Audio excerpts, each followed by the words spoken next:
বাড়িতে কেউ আছেন? আমার সাইডে ভিক্ষা দেন না। ওকে,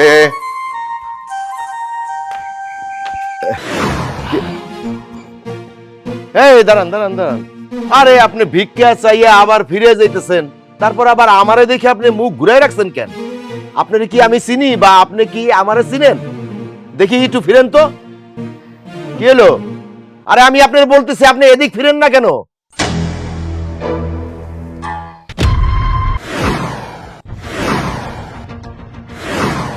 ভাবি, ভাবি আপনি ভিক্ষা করতেছেন? ভাই কোথায়? আরে বশির ভাই আর আমি তো একসাথে চাকরি করতাম, একসাথে আমরা রিটায়ার করছি, খুব ভালো ছিলাম, আপনারাও খুব ভালো ছিলেন। আজকে আপনার হাতে ভিক্ষার থালা মানে মানে ভাইজান ঠিকই কইছে, আমরা ভালোই ছিলাম, কিন্তু এখন আর ভালো নাই। আপনার বন্ধু খুবই অসুস্থ, চিকিৎসা করার টাকাও জোগাড় করতে পারি না, তাই মানুষের দ্বারে দ্বারে ভিক্ষা করি, যে কয়টা টাকা পাই তাইতে সংসার চালাই, আর ওর 2-4টা ওষুধের ব্যবস্থা করি। এইভাবেই চলতেছে আমাকে জীবন ভাই। কিন্তু ভাবি আপনারা তো ভালো ছিলেন। বশির ভাই আমার বন্ধু মানুষ, একসাথে আমরা চাকরি করছি, সে রিটায়ার করলো, কিন্তু এই অবস্থা হইলো কেমনে? আর আপনাদের না একটা ছোট ছেলে ছিল? হ্যাঁ ভাইজান ছিল, এখন আর নাই। আমার ছেলে বিরাট বড় ডাক্তার, তার ভিজিট 8,000 টাকা, কিন্তু বাবারে দেখার সময় তার নাই। আপনি তো জানেনই ভাইজান, ওই ছেলেই ছিল আমাদের কলিজার টুকরা। ছেলের জন্য কি না করছি, ছেলে ডাক্তারি পড়বো, যা সহায় সম্পত্তি ছিল, টাকা পয়সা ছিল রিটায়ার্ডের, সব টাকা ওর পিছনে ভাগছি। আজকে সে মস্ত বড় ডাক্তার, কিন্তু যখন ডাক্তার হইল তখন আর বাপ মাকে সে চিনে না। তার বাপ অসুস্থ, সে এত বড় ডাক্তার, কিন্তু তার দেখার সময় নাই। তার সাথে যোগাযোগ করতে গেলে 8,000 টাকা লাগবে। এত টাকা কই পাবো? এখন তো আমরা নিঃস্ব ভাইজান। তাই মানুষের দুয়ারে দুয়ারে ভিক্ষা করি, যে টাকা পাই সেই টাকাটা অন্য ডাক্তার দেখে ওষুধ খাওয়াইতেছি। পোলার নাই ভাইজান, আমাকে কপাল খারাপ হয়ে গেছে। তারা আমারে আর স্বীকৃতি দেয় না, মা বাপ বলে পরিচয় দেয় না ভাইজান।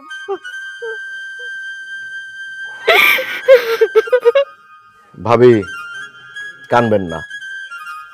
হায় রে সন্তান, সন্তান আজকে বড় ডাক্তার হয়ে বাবা মারে ভুলে গেছে, আর তার মা আজকে ভিক্ষা করে। হাহ।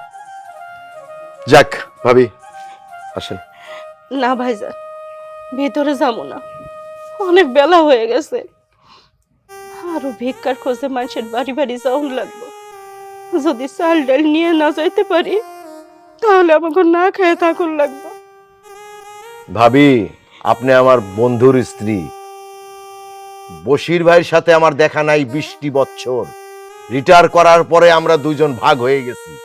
এতদিন পর আপনি আমার বাড়িতে আইছেন, আর আমি আপনারে খালি মুখে ফিরাই দেবো? আসেন ভিতরে আসেন। বাহ, আল্লাহ তাআলা আপনার কি খেলা! যার সন্তান এত বড় ডাক্তার আর তার বাবা বিনা চিকিৎসায় ধুকে ধুকে মরতেছে। আল্লাহ তাআলা আপনার খেলা বুঝা বড় দায়। যাও ভাবি আসেন, চলো আসেন আসেন ভাবি, আসেন আসেন আসেন।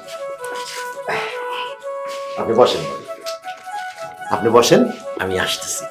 এই ফুলি, মেহমান আসছে, নাস্তা রেডি কর। ভাবি বসেন, আমি আসতেছি। আচ্ছা।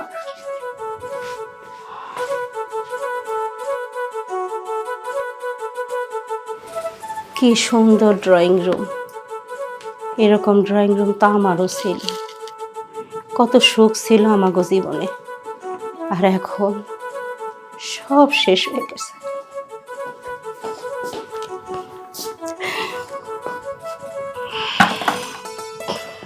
আর তুমি বসো মা, তোমার নাম কি ফুলি? হ্যাঁ, বসো, তোমার সাথে একটু কথা কই। নিচে বসলা কেন? এইখানে বসো। এখানে বলে আফাই বকা দিব। কেন বকা দিব কেন? বাড়ির মালিক গো সোফায় কামের মেয়েরা বইতে পারে না। কি কও? এত সুন্দর মাইয়া তুমি, তুমি কাম করো কেন? খালা, আমি এলাম গরিব মানুষের মেয়ে। বাপটা অসুস্থ, চিকিৎসা করানোর জন্য মেলা টাকার প্রয়োজন। আর সংসার তো আমারই চালাইতে হয়। মা তো আর মানুষের বাড়িতে কাম করতে পারে না, বুড়া মানুষ তো। এই জন্য আমি মানুষের বাড়িতে কাম কইরা বাজার সদাই করি আর টুকটাক আব্বার চিকিৎসা করি। কেন তোমার ভাই নাই? না না, ভাই ছিল, বিয়া কইরা আলাদা হয়ে গেছে, আমাকে খোঁজ খবর নেয় না। আহারে, তোমার কপাল আর আমার কপাল একই। কি কোন খালা, আপনার কপাল আমার কপাল একই মানে? আপনার সঙ্গে আবার কি হয়েছে? তোমার ভাই যেমন বিয়ে করে তোমাকে কোনো খোঁজ খবর নেয় না, ঠিক তেমনি আমার পোলা বড় ডাক্তার হয়ে মা বাবার কোনো খোঁজ খবর নেয় না। খালা, আপনার পোলা ডাক্তার? আপনার পোলা ডাক্তার হইলে আপনি ভিক্ষা করেন কেন? মারে, আমার দুঃখের কথা শুনবা। আমার পোলা ছিল, অনেক শখ করে নাম রাখছিলাম সূর্য। দেখতেও সূর্যের মতো, এত সুন্দর। এত কষ্ট করে তারে মানুষ করছি। তোমার কাকা চাকরি করত, তার রিটায়ার্ডের টাকা, যত সহায় সম্পত্তি ছিল। আমার এই যে বাড়ি দেখতেছ না, এর থেকেও সুন্দর একটা বাড়ি ছিল। পোলার স্বপ্ন বড় ডাক্তার হইব, বিদেশে লেখাপড়া করব। পোলার স্বপ্ন পূরণ করতে যাই সব টাকা পয়সা পোলার পেছনে খরচ করছি। পোলা আমার মস্ত বড় ডাক্তার হয়ে আছে, কিন্তু ডাক্তার হয়ে আসনের পর সেই পোলা আর আমাকে চিনে না। তার বাপ খুব অসুস্থ, চিকিৎসার অভাবে ধুইকে ধুইকে মরতেছে। আমি 3 বেলা 3 মুঠো খাবার তারে দিতে পারি না, চিকিৎসা করুম কি দিয়া? শুনছি আমার পোলা 8,000 টাকা ভিজিট নেয়। 3 মাস আগে তার কাছে সিরিয়াল দিউন লাগে। মারে, আমার তো এত টাকা নাই, আমি কেমনে সিরিয়াল দেব? মানুষের দাঁড়ে দাঁড়ে ভিক্ষা করে যা পাই তাই দিয়ে 3 বেলা কোনো রকমে খাওন চলে। আর 2-4 টাকা যা বাঁচে তাই দিয়ে তোমার কাকার চিকিৎসা করি। থাক খালা, কান্না করো না। এই যুগের পোলাগুলো না অনেক খারাপ। আমার ভাইটাও না লেখাপড়া যখন শিখাইছে, তারপরে আমার বাপ মারে আর দেখে না, বিয়ে করে আলাদা হয়ে গেছে। আর আমি এদিক দিয়ে কষ্ট করে মরতেছি। এতদিন আমার বিয়ে হয়ে যেত, কিন্তু বাপ মার না দায়িত্ব নিতে গিয়া এখন আমার মানুষের বাড়িতে কাম করা লাগে। থাক খালা, কাইন্দ না, খাও শরবতটা। মারে, এসব খাও না, আমার গলা দিয়ে নামবো না, আমি খাবো না।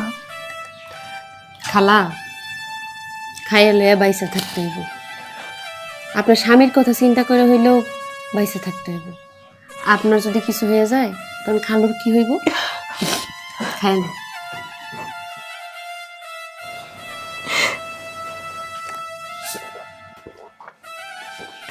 না মা, খাইছি। ওই খাচ্ছে ভাবি? আরে সব খাবারই তো থাকতেছে। হ্যাঁ, খাইছি ভাইজান। কি বলেন ভাবি? আচ্ছা ভাবি, এখানে 10,000 টাকা আছে, রাখেন রাখেন। এই টাকাটা আপনি নিয়ে যান, ভাইয়ের চিকিৎসা করবেন, আর আমি সময় সুযোগ করে আসবো না, কোনো চিন্তা করবেন না। আচ্ছা ভাবি, আমার একটু কাজ আছে, আপনি খাওয়া দাওয়া করে তারপরে কিন্তু যাবেন। হ্যাঁ আচ্ছা ভাইজান। আচ্ছা, ঠিক আছে, আসি ভাবি। বলি খাওয়া। এটা খাও, তরমুজ মিষ্টি না? আরো কিছু খাবা নিয়ে আমো? না, তুমি ভালো থাকো মা, তোমার জন্য অনেক দোয়া করি। হ খালা, আমার লেগে দোয়া করো, আমার বাপটা যেন একটু সুস্থ হয়ে যায়। তাহলে আমি চাই। আর কিছু খাবা না? না,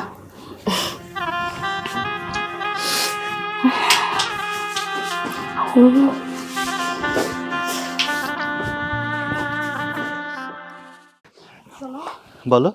আজকে বিকালে আমরা রেস্টুরেন্টে যাব। আচ্ছা ঠিক আছে। সূর্য বাজার কেমন আছো?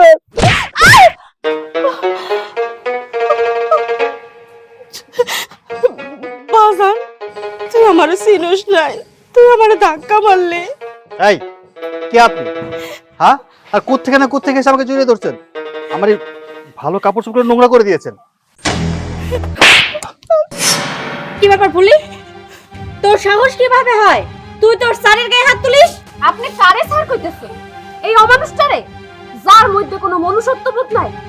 সব সময় শুই নাইতাছি স্যারে নাকি বিশাল বড় ডক্টর, এর জন্য নাকি মানুষ 3 মাস আগে থেকে সিরিয়াল নিয়ে বসে থাকে। আর যে মানুষ কিনা মানুষের সেবা করে সেই কেমনে একটা বৃদ্ধ মহিলার গায়ে হাত তোলে? ফুলি, তুই কিন্তু বেশি বাড়াবাড়ি করছিস। আমার হাজবেন্ড যেটাই করেছে না কেন সেটার কথা আমি বলবো, তুই এভাবে ওর গায়ে হাত তুলতে পারিস না। তুই যে ওর গায়ে হাত তুললি, তোর চাকরিটা যে এখন চলে যেতে পারে তুই জানিস? সইলে যাক আমার চাকরি, তাতে আমার কোনো কিছু যায় আসে না। একটা অমানুষিত শিক্ষা দিতে পারছি, এতে আমার মনে সান্ত্বনা আমি পাবো। আমি জানতাম ওনার গায়ে হাত তুলে আমার চাকরি চলে যাইব, কিন্তু যে কিনা নিজের মার গায়ে হাত তুলতে পারে তার বাড়িতে চাকরি আমি কোনোদিনও করবো না। জানো আর কি থাকা, চলে গেলাম, চাকরি আমি নিজের থেকেই ছাইড়া দিলাম।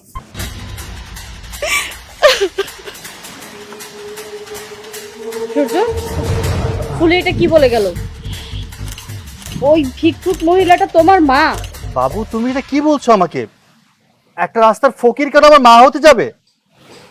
শোনো, আমার মনে হচ্ছে কি জানো, ফুলি ওই ভিক্ষুকের সাথে কোনো একটা প্ল্যান করেছে, যে কোনোভাবে আমাদের সংসারের মধ্যে একটা অশান্তি সৃষ্টি করবে। না, আমার দেখে কিন্তু সেটা মনে হয়নি। আমার মনে হয়েছে ওই মহিলা যা বলছিল সত্যিই বলছিল। ওই মহিলার সাথে তোমার কোনো সম্পর্ক আছে। আরে বাবু বিশ্বাস করো, আমি তোমার একটা কথা বলি, আমি একটা ভালো পজিশনে আছি, ভালো একজন ডক্টর। আমার সিরিয়াল পেতে মানুষ মাসের পর মাস অপেক্ষা করে। এখন বুঝতেই তো পারছো, রাস্তার ফকির যদি কোনোভাবে আমাকে কনভিন্স করতে পারে, তাহলে কিন্তু আমার কাছ থেকে মোটা অঙ্কের একটা টাকা ওরা হাতিয়ে নিতে পারবে। সম্ভবত ফুলিরই চাল এটা। ফুলির চাল? ফুলির কথা শুনেও আমার সেটা মনে হয়নি। ফুলি যা বলছিল ও আত্মবিশ্বাস নিয়ে বলছিল। আরে বুঝতে পারো না, ওর মতো সামান্য কাজের মেয়ে যে কিনা আমাদের বাড়ির চাকরানি, কত বড় সাহস হয় আমার গালে থাপ্পড় মারার। সেটাই তো আমার প্রশ্ন। আচ্ছা ঠিক আছে, ভেতর আসো। বাবু কি তুমি আমাকে অবিশ্বাস করছো? শোনো, আরে দাঁড়াও।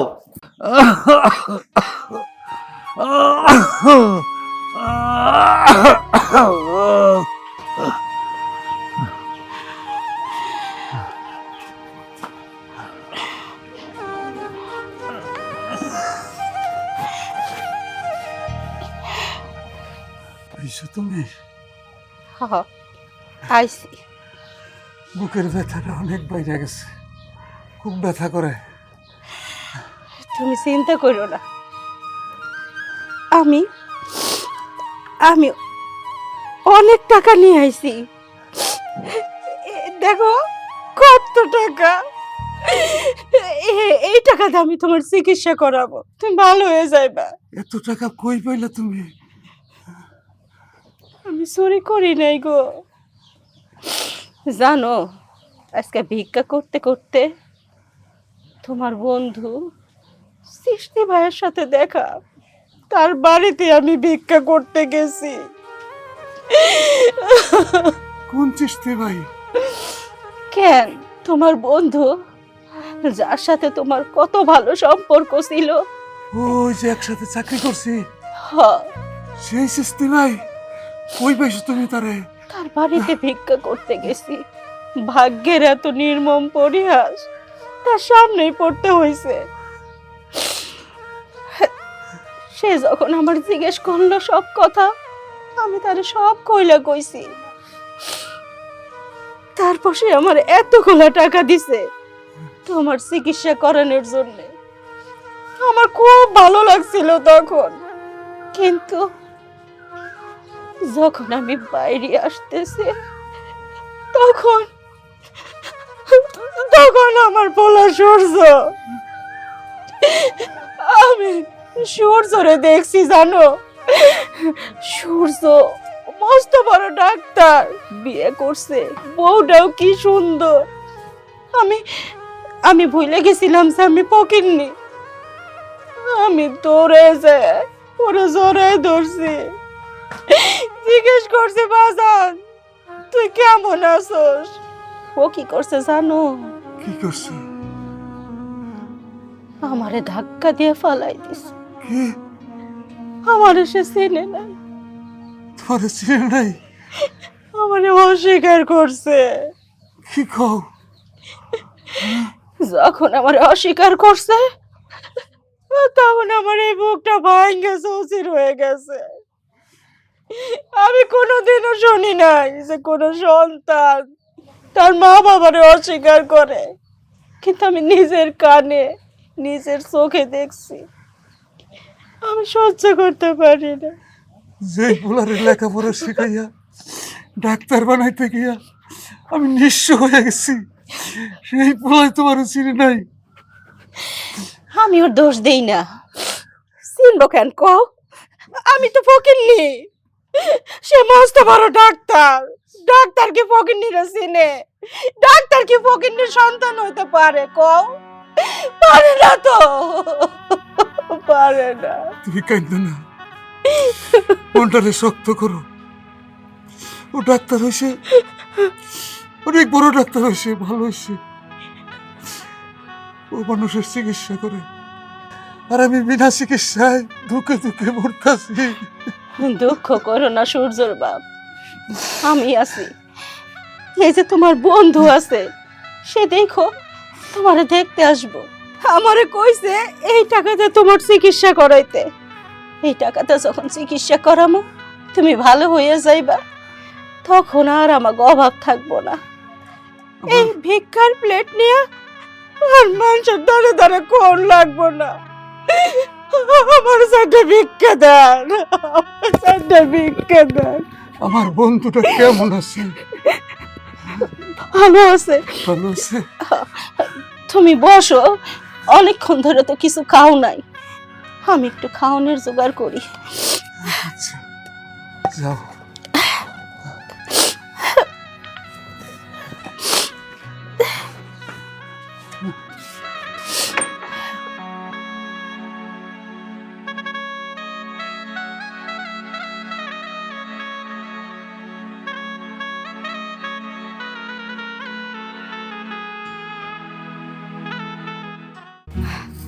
না, আমি এটা কিছুতেই মেনে নিতে পারছি না। কিভাবে মেনে নিব বলো তো? আমাদের বাড়িতে কাজ করে ফুলি, ওর কত বড় সাহস, ও তোমার গায়ে হাত তুলেছে। ও কাজের ভয় করেনি, কাজটা ছেড়ে বাড়ি ছেড়ে চলে গিয়েছে। মানে কিভাবে সম্ভব? যদি এটা সত্যি না হয় কিভাবে সম্ভব আমাকে বলো তো। সূর্য চুপ করে থেকো না please. Kabita, anything wrong? Yes বাবা, পুরোটাই রং। তুমি জানো আজকে কি হয়েছে? না, না বললে আমি কিভাবে বুঝবো? আমাদের বাড়ির কাজের মেয়ে ফুলি, ও আজকে তোমাদের জামাইয়ের গায়ে হাত তুলেছে। হোয়াট? হুলি জামাইয়ের গায়ে হাত তুলেছে? কেন? কেন তুলেছে জানতে চাও? আমাদের বাড়িতে একটা ভিক্ষুক মহিলা এসেছিল। কেন করেছে জানতে চাও? আমাদের বাড়িতে একটা ভিক্ষুক মহিলা এসেছিল, সে তোমাদের জামাইকে সূর্য বলে জড়িয়ে ধরেছিল, আর তোমাদের জামাই তাকে ধাক্কা মেরে ফেলে দিয়েছে। আমি কোনো প্রতিবাদ করতে পারিনি। আমি করার আগে ফুলি এসে ওর গায়ে হাত তুলেছে। আরো কি বলেছে জানো?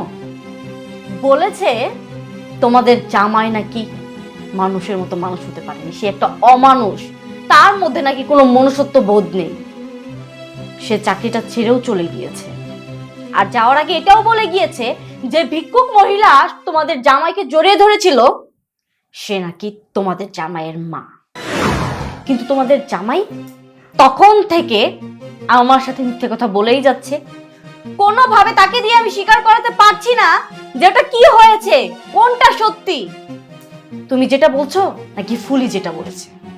ওয়েট, বাবা বিশ্বাস করেন, আপনি তো বুঝতেই পারছেন যে একটা সামান্য ফকির রাস্তায় ভিক্ষা করে সে কি করে আমার মা হতে পারে? কারণ তুমি একজন নামি দামি ডাক্তার, একটা ভিক্ষুক কিভাবে তোমার মা হতে পারে? আচ্ছা জামাই বাবাজি, তোমাদের বাড়িটা যেন কোন জায়গায়? জি মানে আমাদের বাড়ি হচ্ছে মধুখালী। মধুখালী। তোমার বাবার নাম কি? জি ওয়াহিদ মাস্টার। ওয়াহিদ মাস্টার। আচ্ছা তোমার বাবা কি করতেন? জি রেলওয়েতে মাস্টার ছিলেন। রেলওয়ে চাকরি করতেন। জি। তার মানে হচ্ছে হলো তোমার বাবার নাম বশির আহমেদ। হ্যাঁ, ওনার আসল নাম বশির আহমেদ। তার একটা ছেলে ছিল, নাম তার রাকিব। আর তার মা বাবা খুব শখ করে ওকে সূর্য বলে ডাকতো, রাইট? মানে ইয়ে মানে ইয়ে কি বলছো? আমি যা বলছি সত্যি কিনা সেটা বলো। বাবা, তুমি এসব কি বলছো? ওর নাম রাকিব সূর্য, ওর বাবার নাম, তুমি এসব কিভাবে জানলে? কবিতা শুনে যাও। জামাই বাবাজি, আমি তোমাকে কিছু প্রশ্ন করতেছি, আমার কথাগুলো সত্যি কিনা সেটা বলো। কি হলো বাবা, তোমাকে কিছু জিজ্ঞেস করছে, বলো। হ্যাঁ আচ্ছা এখন সেই বশির সাহেব কেমন আছে তুমি কি জানো? কি হলো, চুপ করে কেন আছো? না তুমি তো জানবে না, কারণ তুমি বড় ডাক্তার। তোমার বাবা বিনা চিকিৎসায় ধুকে ধুকে মরতেছে, আর তার ছেলে নামি দামি একজন ডাক্তার। হ্যাঁ, তার সাথে দেখা করতে গেলে কোনো রোগীর 3 মাস আগে সিরিয়াল নিতে হয়, 8,000 টাকা তার ভিজিট। আর তার বাবা না খেয়ে বিনা চিকিৎসায় ধুকে ধুকে মরছে, আর তার মা মানুষের দুয়ারে দুয়ারে ভিক্ষা করছে। ছি! বাবা, তার মানে ওই ভিক্ষুক মহিলাটা ওর মা ছিল, এটাই সত্যি? হ্যাঁ কবিতা, হ্যাঁ, এই সেই সূর্য, এই সেই কলঙ্কিত একটা ছেলে, যার মা কিনা এখন তার বাবার চিকিৎসার জন্য মানুষের দুয়ারে দুয়ারে যে হাত পাতে, আর তার ছেলে এই শহরের নামি দামি একজন ডাক্তার। আফসোস, সে আমার মেয়ের জামাই। হ্যাঁ মানতেছি আমি, তোমার টাকার অহংকারে তোমার মা বাবাকে ভুলে গেছো। আর তুমি যে 2 দিন পর আমার মেয়ে যখন বয়স হয়ে যাবে, তখন যে আমার মেয়েকে তোমার বাবা মার মতো ছেড়ে যাবে না, এরও কিন্তু কোনো গ্যারান্টি নেই। কি বলছেন? Shut up! তোমার মুখে আমি আর কোনো কথা শুনতে চাই না। আমার ডিসিশন শুনে নাও। আমি যা বলি একবারই বলি। তোমাকে আমি 1 সপ্তাহ সময় দিলাম। এই 1 সপ্তাহের মধ্যে তোমার বাবা মাকে আমার বাড়িতে নিয়ে আসবে এবং আমার সামনে তাদের কাছে মাপ চেয়ে আবার তোমার ঘরে ফিরে যাবে, তোমার মা বাবাকে সঙ্গে করে। শুধু তোমার মা বাবা নয়, তোমার স্ত্রীকে সঙ্গে করে নিয়ে যাবে। আর যদি তুমি তোমার বাবা মার কাছে মাপ না চাও, তাহলে আমি তোমাকে জালিয়াতির মামলায় জেলে ঢুকাবো। তুমি জানো তোমার বাবা আমার কি ছিলেন? আমার প্রাণপ্রিয় বন্ধু ছিলেন। আমরা একসাথে রেলওয়ে চাকরি করেছি। হ্যাঁ কবিতা, হ্যাঁ, এই সেই সূর্য আমার বন্ধুর ছেলে। আজকে যেই ভিক্ষুক এসেছিল ভাবি সাহেবা, এর মা। আমি আর বেশি কিছু বলতে চাই না, যা বলেছি কথাগুলো মাথায় রেখো। বাবা, বাবা বলে কোনো লাভ নেই, বাবা যেটা বলেছে সেটাই। এখানে আমারও আর কোনো কথা নেই। তুমি আমাকে বলছিস?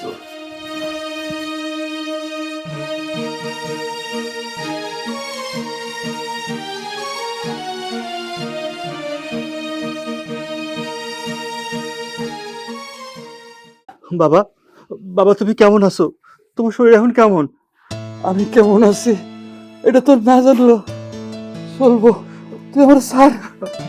বাবা আমি জানি আমি অনেক বড় অপরাধ করছি, অনেক বড় অন্যায় করছি বাবা। আমি আমি তোমার সন্তান বাবা, আমি ভুল করে ফেলাইছি, আমার মাফ করে দাও। মা কই? মা, মা, ও মা! কিরা আমার মা কয়ে ডাকে? ও ডাক্তার সাহেব, আপনি আইছেন, কিন্তু আপনি এত বড় ডাক্তার, আমি সোফা এগুলো পাই কোথায় আপনার বসতে দিমু? আপনি তো বিরাট বড় ডাক্তার, আমাকে বাড়িতে অত বড় সোফা নাই, অত দামি চেয়ার নাই, আপনারা আমরা কোন জায়গায় বসতে দিব ডাক্তার সাহেব? আমার মাফ করে দাও মা। না না, আপনি আমাকে ধরেন না, আপনার 8,000 টাকা ভিজিট, অত টাকা আমাকে নাই, অত টাকা আমরা দিতে পারব না ডাক্তার সাহেব। আমি তোমার পায়ে ধরছি মা, আমি না তোমার নারী সেরা ধন। ও মা, তুমি আমার রাগ করে তাই করা, আমি ভুল করে ফেলাইছি মা। তোমরা সারা কে আছে মা? আমি টাকার অহংকারে সব ভুলে গেছিলাম। কে আমার আপন, কে আমার পর আমি বুঝতে পারি নাই। আমি শুধু চিনছি টাকা টাকা মাগো। আমি ডাক্তার হয়ে আমার বাবা বিনা চিকিৎসা মারা যাইতেছে, কষ্ট হইতেছে, আমি সেদিক খেয়াল রাখি নাই। আমার মা, আমি ডাক্তার হই, আমার মা ভিক্ষা করে, আমি কতটা পোলা কপাল মা। মাগো মাগো, আমি আর জীবনে কোনোদিন যাবো না, তো এই তোমার পায়ে ধরে আছি না মা, তুমি দেখো আমি কোনোদিন তুমি করে ছেড়ে যাবো না, আমি তোমার লোকে থাকবো মা। না না ডাক্তার সাহেব, আমরা যা খাই আপনি খাইতে পারবেন না, আমরা যে ঘরে থাকি আপনার ঘুম আসবো না, আপনি চলে যান, আমাগো মতো আমাগো থাকতে দেন। মা, এটা তুমি কেমন কথা কইতাছো? আমি তো তোমরা যা খাও তাই খাইয়া বড় হইছি, তোমার এই হাতের রান্নাই তো আমি সারা জীবন খাইছি গো মা। ও মা, আমি তো এই ঘরেই বড় হইছি, আমি ভুলে গেছি মা, আমি অন্যায় করছি। আমার মারো, আমার যত খুশি মারো, যত খুশি মারো, আমার তুমি পর করে দিও না মা। মা গো।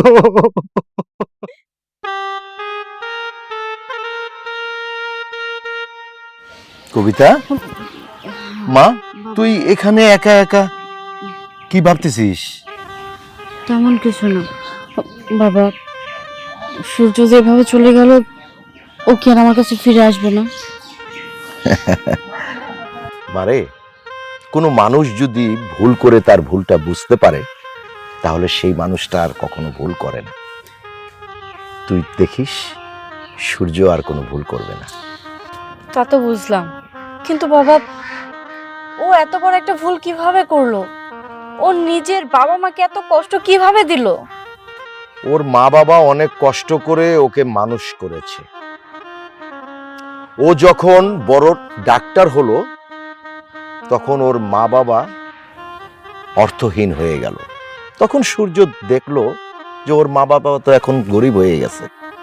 সূর্যর ভিতরে অহংকার আসলো, যার জন্যই কিন্তু সূর্য ওর মা বাবাকে অস্বীকার করেছে। ঠিকই বলেছো বাবা। বাবা, তুমি যখন ওকে ওইসব বলছিলে আমি ওর দিকে তাকিয়ে দেখেছি, ও ঠিক হয়ে গিয়েছে। আমার মনে হয় ওর বাবা মার কাছেই গিয়েছে। বাবা, তুমি তো তোমার বন্ধুর বাড়ি চেনো, চলো না আমরাও যাই, গিয়ে আমার শ্বশুর শাশুড়ির কাছে আমিও ক্ষমা চাই, আমি তাদের কাছে যেতে চাই বাবা। না মানে আমি কি বলছিলাম যে সূর্যই না হয় ওর মা বাবাকে আমাদের এখানে আনুক। না বাবা প্লিজ, চলো না যাই। ঠিক আছে, কোনো সমস্যা নেই, তুই যখন বলছিস যাব। ঠিক আছে, এক্ষুনি চলো। এখনই? হ্যাঁ বাবা, এখনই। আমি আর এক মুহূর্ত দেরি করতে চাচ্ছি না। তুমি জানো আমারও কত স্বপ্ন ছিল, আমার শ্বশুর শাশুড়িকে নিয়ে আমি সুন্দর একটা সংসার করব, আর সেই স্বপ্নটা আমার পূরণ হতে যাচ্ছে। আমি আর পারছি না, চলো না বাবা। আচ্ছা ঠিক আছে, তুই যখন বলছিস চল। চলো। আয়।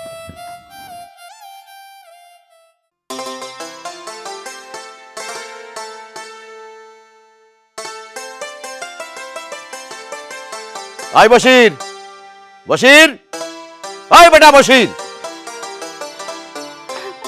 আরে ভাইজান, আসসালামু আসসালামু আলাইকুম। ওয়ালাইকুম আসসালাম, কেমন আছেন? ভালো। কই আমার অসুস্থ ওই ফাজিল বন্ধুরা কই? ওরে না দেখা পর্যন্ত আমি স্থির হইতে পারতেছি না। 20টা বছর আমি বসির দেখি না, ও কই? ঘরে শুয়ে রয়েছে ভাইজান। ওরে ডাক দেন না। অত তো চলাফেরা করতে পারে না, শুয়েই থাকে। আর কি সূর্য, কি খবর তোমার? জি বাবা, আমি আমার সমস্ত ভুল বুঝতে পারছি। ভাবি সাহেবা, হ্যাঁ ভাইজান, আমার ছেলে সমস্ত ভুল বুঝতে পারে আমাদের কাছে ক্ষমা চাইছে। আমরা কি ক্ষমা না করে পারি? হাজার হইলেও তো আমারই সন্তান। মা, আপনি আমাকেও মাফ করে দিবেন। আমি তখন আপনাকে চিনতে পারিনি, আর আমি জানতামও না যে আপনি সূর্যের মা। তাই আমি কোনো প্রতিবাদ করিনি। আপনি আমাকে মাফ করে দিন। বৌমা, এখানে তো তোমার কোনো দোষ নাই। আমার ছেলেই তো আমাকে চিনে নাই, তুমি চিনবা কি করে? তোমার ওপর কোনো রাগ নাই বৌমা আমার। ভাবি সাহেবা, বলেন, আমি কিন্তু আজ থেকে স্বাধীন হয়ে গেলাম। কেন স্বাধীন হলেন? এতদিন আমার এই মেয়েটারে আমি আগলায় রাখছি, ওর জন্য আমি কোথাও বেরোইতে পারি নাই, দুশ্চিন্তা ছিল সব সময়। এখন যখন আমার মেয়ে ওর মা পাইয়ে গেছে, আমি তাহলে এখন স্বাধীন। আপনার মেয়েরে আপনি গ্রহণ করে নেন। আমার মায়ের তো আমি গ্রহণই করে নিছি, কেন নেব না? আমার একমাত্র ছেলের আদরের বউ, আমার লক্ষ্মী বৌমা। তবে ভাবি সাহেব, আমার একটা কথা আছে। কি কথা? কথা হইতেছে, আমি আজকে কিন্তু যাব না। না গেলেন সমস্যা কি? আপনার মনে আছে 20 বছর আগে আমারে আর বসির রে আপনি কত কিছু রান্না করে খাওয়াইতেন? হ্যাঁ, খিচুড়ি, হাঁসের মাংস, আর ওই যে শুকনো মরিচ দিয়া সরিষার ভর্তা, আলু ভর্তাটা, হ্যাঁ, ওইটা খুব মজা। আজকে কিন্তু খাবো। সব মনে আছে ভাইজান, আমি কোনো কিছুই ভুলি নাই। আজকে কেন, আপনার যে দিন খুশি আপনি চলে আসবেন আমার বাসায়, আমি খাওয়াবো। চলেন, এখানে দাঁড়ায় আর কতক্ষণ কথা বলবো? আব্বা, ভিতর ভিতরে চলেন। চল মা।